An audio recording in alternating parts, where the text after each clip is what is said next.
네, 어제 8.15 광복절 75주년 경축식이 열렸습니다. 그런데 그 자리에서 김원웅 광복회장의 기념사에 원희룡 제주지사가 강하게 비판하면서 일부 독립운동가 후손들의 항의를 받는 등 파행을 빚었습니다. 그리고 오늘까지 정치권에서 그 파장이 계속되고 있습니다. 네, 전문가와 관련 내용 짚어보겠습니다. 현근택 더불어민주당 법률위원회 부위원장 그리고 박민식 전 국회의원과 함께합니다. 두 분 어서 오세요. 네, 안녕하십니까. 안녕하십니까. 간단하게 김원웅 광복회장의 기념사를 내용을 좀 전해드리면 이승만은 친일파와 결탁했다. 안익태는 민족 반역자다. 친일 청사는 국민의 명령이다. 이런 등등의 얘기가 있었고 원희룡 지사도 이에 대해서 준비한 원고를 하지 않고 바로 그냥 즉석에서 반발하는 내용을 내비쳤습니다. 그래서 지금까지 정치권에서는 특히 야당에서는 사퇴해야 된다 이렇게 얘기가 나오고 있는데 그 민주당 쪽에서는 친일 청산이 맞는 거 아니냐 이런 얘기가 있어요. 어떻게 저희가 이걸 봐야 될까요? 제가 보기에는 뭐 광복회장으로서는 할 수 있는 말이라고 봅니다. 네. 지금 두 가지 말을 했는데요. 그러니까 이승만 전 대통령이 반민특위를 해체하면서 친일파와 결탁했다. 결국 예. 친일파 청산할 기회를 무력화시켰다라는 네. 얘기였고요. 그다음에 어제 광복회장이 이런 얘기했죠. 그 안익태 어쨌든 애국가 작곡하신 분인데 그분이 만주국 10주년 기념식에 그 연주했던 거를 독일에서 받았다라는 예. 얘기를 하면서 어쨌든 뭐 친일 행적이 있다라고 얘기한 거거든요. 그 네. 두 개 다 팩트입니다. 팩트가 아닌 게 아니죠. 그리고 광복 회장이 아니면 이래 할 수 없는 얘기예요. 예. 광복 회장이기 때문에 할 수 있는 말이죠. 정치인이라면 뭐 정치적인 목적이 있겠지만 8.15 광복절에 광복 회장으로서는 저는 충분히 할 수 있는 말이다라고 예. 봅니다. 네, 박 의원님께서는 어떻게 아니 보세요? 한마디로 의상실이에요. 한마디로. 극과 극이네요, 평가가. 예. 일반 국민들의 역사 인식이나 정서와 완전히 동떨어져 있고 제가 보기에는 지금 집권 여당이 정말 잘못하고 있어요. 지지율이 좀 떨어질만 하면은 정가의 보도처럼 들이미는 것이 친일 청산이에요. 예. 자, 우리 지금 인구가 5천만 명입니다. 우리 해방한 지가 75주년이에요. 네. 현재 지금 친일파가 사실 몇 명 되겠어요. 왜 이런 과거의 일을 끄집어내냐 하면은 순전히 정치적으로 활용할 도구로 예. 아주 좋거든요. 그러면은 지금 말씀하신 대로 안익태 애국가를 왜 부릅니까? 광주민주화운동 기념식마다 애국가를 불러요. 우리 다 부르지 않습니까? 친일 매국노가 작곡한 노래를 몇십 년 동안 왜 부르냐고요. 예. 어제 그러면은 원희룡 지사가 친일파입니까? 말이 안 되는 거죠. 그럼 지금은- 역사가 그렇게 간단치가 않습니다. 이건 지금 역사 논쟁하자는 것이 아니라 제가 우려하는 것은 작년에 한번 돌아보십시오. 조국 사태 때 지지율이 막 폭락했어요. 그때 어떻게 했습니까? 그때 지금 집권 여당에서 일본하고 불매운동을 전개했어요. 그래서 제가 지역구에서 맥주를 사 먹으러 가니까 일본 맥주를 하나 먹으려고 하니까 일본 맥주 안 판다는 거예요. 예. 지금은 어떻습니까? 그런 식으로 국민들을 몰아가면 안 됩니다. 그러면은 그거 김원웅 저분 발언에 비판했으면 다 친일파입니까? 그러니까 아니죠. 지금 민주당의 현 정부와 민주당의 지지율이 떨어지는 상황이라서 친일을 다시 꺼내 들었다. 그렇죠. 저는 어떻게 그리고 보십니까? 아니 제가 하나만 하나만 더 하세요. 예. 뭐냐면은 두 번째는 네. 참 코미디 같은 일입니다. 김원웅 그분 저도 그분의 경력을 몰랐어요. 예. 이제 광복회장이란 분 경력 도대체 어떻게 해서 이런 말씀하시냐 보니까 말할 자격도 없는 분이에요, 솔직히. 왜요? 아니 이분이 보니까 그렇게 독재 정권 지금 여당에서 하는 이 전두환 독재 정권 시대에 쉽게 말해서 국회의원도 하고 네. 거기 당직자도 하고 그렇게 표리부동한 분이 지금 갑자기 이제 문재인 정권 들어와서 광복회장 한답시고 광복이라는 것은 특정한 권력의 전유물이 아닙니다. 예. 우리 대한민국 국민 모두의 이거는 승리이고 통합의 역사적인 상징이에요. 예. 왜 그것을 혼자서 독점하려고 합니까? 알겠습니다. 예. 독점하는 게 아니고요. 아마 팩트가 좀 잘못된 것 같은데요. 집권 여당에서 뭐 불매 운동을 작년에 했다. 안 맞는 말이죠. 국민들이 한 거예요. 네. 집권 여당에서 뭘 했습니까? 지금 아마 친일 그분은 김원웅 의장이 비판할 수 있다고 봐요. 그분의 경력에 대해서는 장인할 수 있다고 보고 예. 왜냐하면 남을 비판할 때는 본인도 비판할까 전제로 하는 건데요. 지금 사실은 우리가 친일 역사를 청산하지 못했다. 네. 그 부분은 대부분 인정하는 거 아닙니까? 왜냐하면 우리가 프랑스 예를 많이 들어요. 프랑스에서 비시 정부에 출했던 분들이 6,700명이나 사형 선고를 받았습니다. 예. 그중에 780명이 실제로 사형 집행이 됐어요. 그리고 최근에 98년까지도요. 예전에 뭐 도지사를 지내고 장관 했던 분도 나중에 보니까 유태인 추방할 때 사인했던 게 드러나가지고 이 사람들 처벌 받았거든요. 예. 그만큼 어찌 보면 우리나라가 친일이 청산을 못했기 때문에 두고두고 얘기가 나오는 겁니다. 저는 이 김원웅 회장이 아니라 다른 분이 하더라도 예. 나올 수 있는 얘기다. 예. 그리고 이분은 지금 어쨌든 물론 지금 현재 여당에서는 야당이 둘 다 하셨어요. 네. 하지만 광복회장이죠. 광복회장이라는 거는 독립운동했던 후손들이 조직입니다. 할 수 있는 거죠. 저는 뭐 원희룡 지사하고도 개인적으로도 인연이 많은 사람입니다만 예. 사실 광복회장이 대독을 한 거예요. 그럼 본인 얘기를 하면 돼요. 네. 거기다 대해서 왜 그런 얘기를 하느냐, 동의 못 하겠다. 그 얘기 뭐라 할 필요가 있습니까? 아니, 왜냐면 8.15 지금 광복절에서. 팩트를 네. 제가 하나 말씀을 드리겠는데 네. 아까 좋은 예를 들었어요. 보통 말을 할 때 우리 대한민국은 이제 친일 청산을 제대로 못했다. 저도 동의해요. 예. 그러면서 프랑스는 BC 정부 때, BC 정부랑 나치에 협력한 정부지 않습니까? 네. 그때 이제 완전하게 쉽게 말해서 청산을 했다. 이렇게 비교를 하는데 천만의 말씀입니다.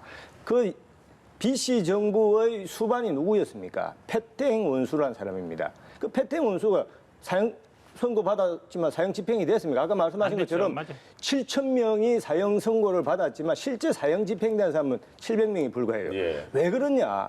역사라는 것이 그렇게 간단치 않기 때문에 그래요. 최근에 재작년입니까? 지금 현재 프랑스의 대통령이 누굽니까? 마크롱. 마크롱이 뭐라고 얘기했냐면은 그 지금 나치에 부역한 빼땡 원수에 대해서 위대한 인물이다라고 지금 발표를 했어요. 사실 안 맞는 거죠. 예. 그래서 그렇게 간단하게 아전 인수격으로 지금 안익태 친일 매국노다. 또 이승만. 그럼 이승만 대통령 왜 파묘 안 합니까? 사실 그렇게 간단하게 그럼 가서는 안 되는 거죠. 이 부분에서는 그럼 좀 예. 이 부분은 예, 한마디는 안 할 수 있는데 사실은 반민특위가 굉장히 중요했죠. 네. 왜냐하면 반민특위라는 게 결국은 이 친일파 척결하기 위한 거였는데 반민특위에서 제대로 처벌받은 사람이 없어요. 한마디로 뭐 이승만 전 대통령이 깔아뭉갠 거죠. 그러다 보니까 안 된 거거든요. 그 역사가 지금까지 이어져 오는 건데 프랑스가 비할 바가 안 되죠. 말씀처럼 예. 그러니까 6,700명이나 사형 선고를 받았어요. 실제로 집행은 700명 이상 했습니다. 우리나라는 제대로 처벌받은 사람 하나도 없어요. 그거에 당연히 비교되는 거죠. 그렇기 때문에 이런 얘기가 지금도 계속 나오는 겁니다. 아니 예. 그러니까 제가 말씀드리는 것은 제가 이렇게 주장한다고 제가 친일파입니까? 친일파라고 아니죠. 얘기한 적 없잖아요. 아니 제가. 예. 그렇죠. 제대로 청산이 안 됐다라는 얘기. 마찬가지로 친일 청산이 제대로 안 됐다는 건 동의를 해요. 하지만은 역사에는 공과 과가 있는 겁니다. 이승만 대통령의 과가 있는 반면에 이승만 대통령의 공이 또 있는 것이고 최근에 백선엽 지금 장군 때문에 이런 문제가 생긴 거 아닙니까? 백선엽 장군의 과가 있는지는 모르겠습니다만 과가 있다 칩시다. 그러면은 그분의 공에 대해서는 왜 눈을 감냐고요. 우리 자유민주주의 우리 사회를 대한민국을 구한 영웅이에요. 그러니까 그런 6.25 부분에 전쟁 때 대해서 공을 세운 거 인정한다니까요. 아니, 그러니까 인정하는데 그- 일제시대에 만주국 장교한 것도 인정을 해야 된다는 그러니까 것이죠. 그런 네. 공과를 균형 있게 봐야 된다. 인정을 하면은 미국에서도 그렇게 존경하는 장군이라고 하면은 그 장례식을 왜 국가에서 그렇게 좀 이렇게 추모를 못 합니까? 아니, 국가장으로 했잖아요. 아니 육군장으로 했잖아요. 박원순 시장은 네. 그렇게 그걸 하면서 박원순 예산을 시장은 써가면서 서울시장으로 한 것이고요. 국가에서 한게 아니고 서울시장이 예산을 결정한 써가면서 것이고요. 그렇게 하면서 그럼 백선엽 장군은 국가 예산을 안 대해서는 했습니까? 뭐를 국가로 한 그렇게 거잖아요. 했습니까? 육군장으로 하지 그러니까 않았습니까? 국민들이 보기에 문재인 정부가 이런 죽음에 대해서도 선택적으로 지금 말해서 어떤 분은 추모를 과잉되게 하고 어떤 분에 대해서는 아주 폄하하게 한 이렇게 뭘 고개를 과잉되겠다는 거 육군장을 고개를 하셨고요. 갸우뚱거리는 거죠. 대전 현충원에 묻혔습니다. 그 정도 예우해드린 거죠. 어떻게 더 예, 얼마나 더 예, 예우해야 알겠습니다. 되죠? 저희가 좀 많이 빠졌었네요. 예. 저희가 첫 번째 질문부터 두 분이 상당히 팽팽하셔서 네. 자 이제 두 번째 질문으로 가보겠습니다. 이 정도 하면 조금 전에- 됐습니까? 근데 어떻게? 아니 좋습니다. 알겠습니다. 아니 예, 예. 백선엽 장군에 네. 대해서 말씀을 해주셨는데 어제 반기문 전 총장이 또 광복절 성명에서 관련된 언급을 하기도 했습니다. 현 정부 비판을 핵심으로 한 성명을 내놨는데 여기에 대해서 윤건영 의원은 또 정치적 목적을 뒤에 숨긴 발언이다라고 하면서 맞서기도 했거든요. 두 분께서는 이 발언들 어떻게 보셨습니까? 저는 뭐 반기문 전 사무총장이 우리 사실 이렇게 결정적인 순간에 발언을 할 때는 정치적인 목적이 없다고 할 수 없어요. 예, 이분도 시동 사실 거는 겁니까 지금? 제가 보기엔 그렇게 약간 보입니다. 예. 왜냐하면 지난번에 나오려고 했었죠. 네. 그러다 안 됐고요. 지금 두 가지 상황이 있습니다. 하나는 이분이 충청도 출신이에요. 그러다 보니까 충청도의 어쨌든 출신으로서 뭔가 대권에 나오거나 이런 사람이 지금 딱히 잘 안 보이죠. 네. 그리고 야당에 지금 물론 이제 윤석열 총장이 나오지만 윤석열이 야당 인사라 볼 수는 없잖아요. 네. 그러니까 지난번에 약간 하려다 안 됐거든요. 그럼 이제 두 가지 면에서 그러니까 야당의 뚜렷한 주자가 안 보인다. 그다음에 충청도의 뚜렷한 주자가 안 보인다. 네. 두 가지 면에서 본다 그러면 이분이 조금 이번에도 한번 해볼까 생각할 수는 있는 것 같은데요. 이분도 아마 해볼까가 뭐 대선입니까? 서울시장입니까? 어떤 겁니까? 당연히 대선이죠. 네. 지난번에 대선을 하랬었는데 서울시장 이분이 왜냐하면 기반이 충청도예요. 네. 그러다 보니까 뭐 서울시장은 아니겠죠, 당연히. 그리고 지난번에 아마 조금 접었던 게 어쨌든 약간 뭐 세력이 모이긴 모였는데 본인의 어떤 결심이나 이런 게 좀 없었는데 그래도 뭐 주변 사람들이나 아니면 이렇게 정책을 발언하는 거 보면 뭐 움직이지 않을까 하는 생각을 안 할 수 없어요. 전 부위원장의 분석에 대해서 어떻게 아니 저는 참 지금 네. 어떤 언론이든지 네. 뭐 친여 성향의 언론이든 보수 성향의 언론이든 간에 대권 주자 여론조사에 반기문 전 총장이 나오는 경우가 지금 있습니까? 없죠. 사실 말이 안 되는 거죠. 지금 윤건영 이분의 지금 와서 보통 우리가 알기로 문재인 대통령의 복심이다. 예. 근데 이분이 뭐 자기가 또 좀 불편하니까 이렇게 말을 할 수는 있지만 거기에 토를 달았어요. 뭐냐면은 뭔가 정치적 목적이 있어서 네. 사실 말이 안 되는 이야기거든. 예. 뭐냐면은 반기문 총장의 그 위상. 예. 우리 대한민국 최초로 유엔 사무총장을 한 분. 예. 국가 원로 중에 원로지 않습니까? 근데 어떻게 말이 안 된다고 이렇게 확신을 하십니까? 아니 그러니까 제가 이야기 국가 원로 중에 원로기 때문에 네. 충분히 나라 걱정을 하면서 충원을 할 수가 있는 겁니다. 예. 그러면 그냥 겸허하게 받아들이면 돼요. 그런데 이분 반기문 총장이 무슨 말씀을 했냐 제가 읽어봤어요. 네. 아주 적절한 말씀을 해서 첫 번째는 예. 공정과 정의의 가치를 입으로만 늘 말하면서 이것을 선택적으로 해석을 하고 있다. 네. 이 정부에 대해서. 두 번째는 백선엽 아까 말씀하신 백선엽 장군의 예우를 이렇게 해서 되냐. 예. 그다음에 마지막으로 지금 국정 운영을 너무나 이념 편향 진영 중심으로 하고 있기 때문에 예. 국민적인 분열 갈등이 초래되고 있는 것 아니냐.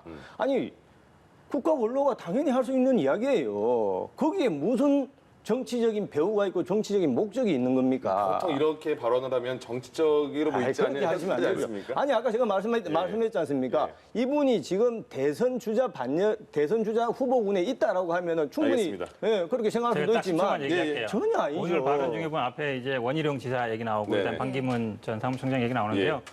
두 분의 발언이 사실 원희룡 지사가 그렇게 세게 말하는 분이 아니에요. 그날 굉장히 세게 한 네. 거죠.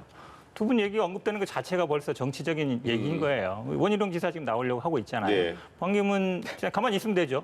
왜 이런 얘기를 하겠습니까? 제가 보기에 정치인이 있거나 아니면 정치 주변에 있는 분들이 발언할 때는 항상 이유가 있는 거예요. 아니 저도 한 말씀. 예. 나라가 지금 대통령 지지율 보면 알지 않습니까? 예. 나라가 너무너무 지금 힘들기 때문에 민생이 도탄에 빠져 있기 때문에 국가 원로가 참다 못해서 한 말씀 하신 겁니다. 예, 그러니까 왜 뭐 말을 못합니까? 아니, 그게? 정치적인 할수 있죠, 발언이어도 당연히. 되고요. 뭐 아니어도 뭐 괜찮으니까 아니 근데 말씀하신 대로 아까 대권 후보 이런 네네. 식으로 연결 짓는 것은 무리다. 그거는 알겠습니다. 경강부회죠 알겠습니다. 우리가. 그럼 말씀하신 예. 대로 바로 대통령 지지율이 지금 너무 떨어졌다. 왜 떨어진 겁니까?